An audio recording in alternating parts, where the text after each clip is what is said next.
Hey, Port Angeles, it's Joe DeScala, and I need a few minutes of your time to talk to you today about the homeless crisis in our community. I've been dealing with this for several years now as far as wanting to find a solution. Really, for the last 5 years, I've been noticing an uptick in the homeless population, but spent the last couple years kind of dedicated to doing a deep dive into understanding the issue, talking to as many people as I can, social workers, law enforcement, city workers, the homeless themselves, volunteer teams.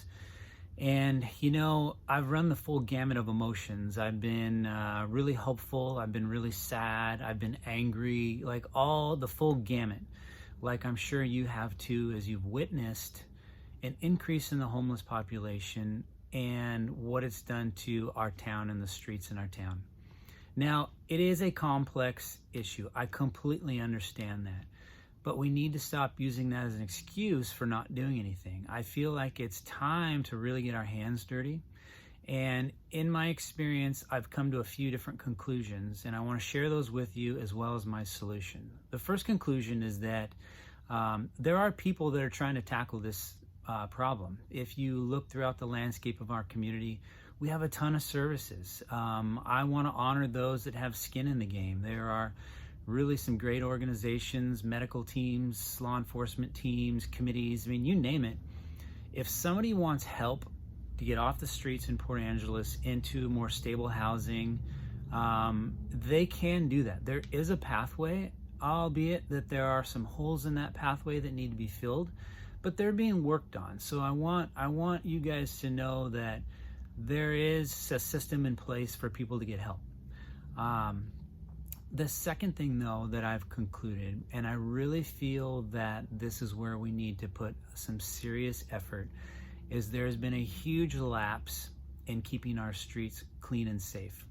Now, law enforcement is doing an amazing job. They are notably understaffed. They have a lot of other things to respond to aside from homeless.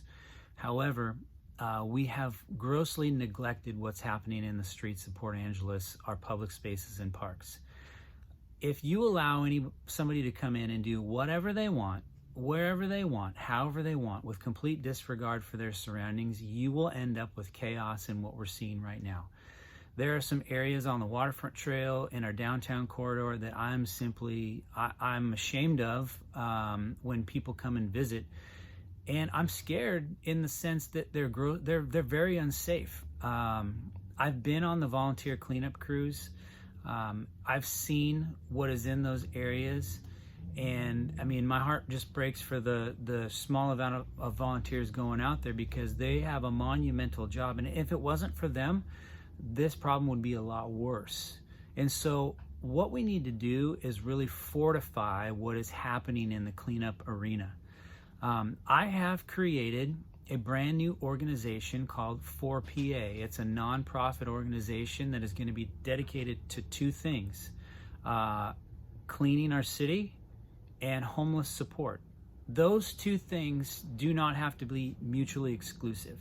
And I don't know why they're pitted against one another oftentimes in our community. You can actually clean up, get our streets clean, and help people at the same time. In fact, it is my opinion that when you take pride in your city and you show a person that you cannot do this in our public spaces, you will begin to help them make a choice towards self-responsibility, getting to the places that can actually help them. But the choice cannot be, you can stay here and do what you're doing. It's not allowed according to city code, because I've looked, camping in our public spaces and parks day or night, according to the city's website.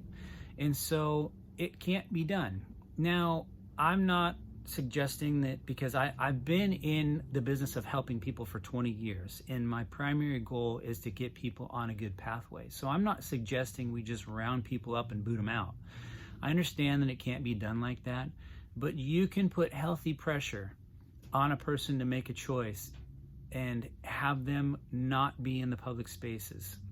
So my MO is going to be to start a cleanup crew, a paid cleanup crew that's going to not only clean up the encampments that are there now, but make regular rounds to keep them clean. I think that's where some of our downfall is our volunteer crews can't keep up. And so we need to fortify those, and I'm going to work in conjunction with all the people I named: volunteers, social workers, city workers, law enforcement. I've established relationships with all of them. They're all in support of this idea, but we're going to get a crew up and running to start cleaning up. And I've got some projects that I've already targeted that I'm going to start with.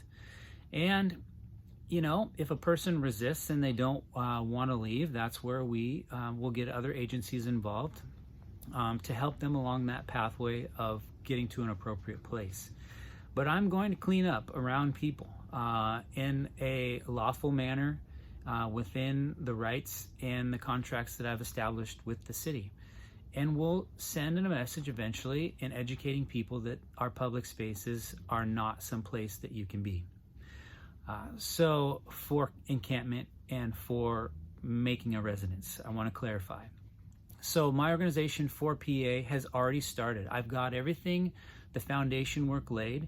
I just need your support and the funding to really kick it off. And this is the initial part of it. If every single household in our community donated $10 a month, monthly pledge, we would have over $1 million of an annual budget to put directly towards this issue. I know not everybody's going to agree with the way that I'm doing things, so even if a fraction of you watching this donated a $10 a month pledge, that's even if 10%, that's $100,000 annual budget to put directly towards cleaning our city and homeless support. Now, as soon as I get to my initial fundraising thresholds, I'm going to start hiring people. I'm going to start buying equipment and trucks, and we will be a visible presence, regular visible presence, tackling this issue in our town, and you will see a difference. If you don't see a difference, I wouldn't expect you to pledge or support. So what you need to do is go to the link. It's going to take you to 4pa.org, pledge a reoccurring pledge of at least $10 a month, hit the like button, hit the share button, sign up for everything you can sign up on email that we have, because that's going to keep you in the loop of our progress. Because I really want the town involved in this, because my heart is yes for the unsheltered to get them help, but I have an equal heart for the citizens of our community that have been affected by this. And I want you to see a change in your town that you can feel proud of. So I need your help. Let's all do this together. If I haven't said it before, go to the link, make the pledge, sign up for the emails, hit the share button, and let's get started. Thank you.